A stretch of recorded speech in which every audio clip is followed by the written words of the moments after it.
I'm eFish, and you're watching Aquaperil TV. On this episode, we're going to check out my 120-gallon shark and stingray tank. This tank has been up and running since April 2011.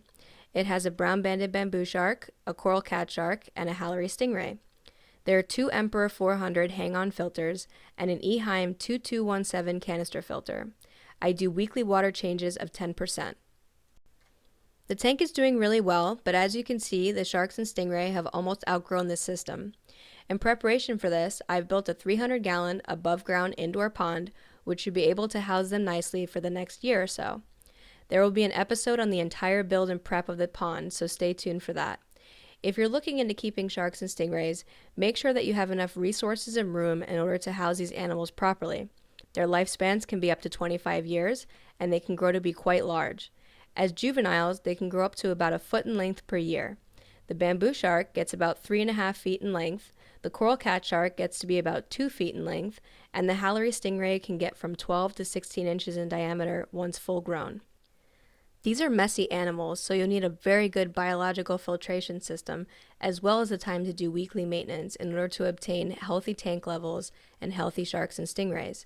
As you can see, this is a species-only tank, and I highly recommend that if you're going to keep these species, that you do so in a species-only tank.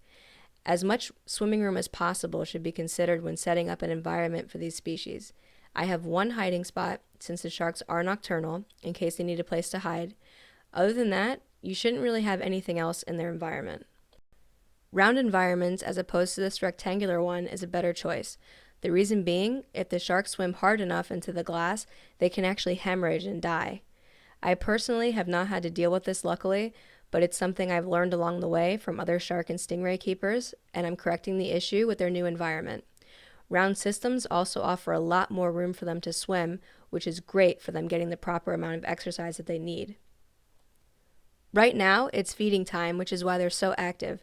Normally, they're active mostly at night, so if you're looking into keeping these species, keep that in mind as well. I've been keeping these species and researching them for about 12 years. They are amazing animals and deserve the best proper care possible by their owners. Most sharks that exist today are endangered. Keeping all of this in mind, really do your research and try to obtain tank-raised species if this is something that you would like to get into. If not, you can keep an eye out for more videos of my sharks and stingrays, which I'm more than happy to share with you. Stay tuned for the build and transfer of their new, more suitable home. I'm eFish, and thanks for watching Aquaperil TV.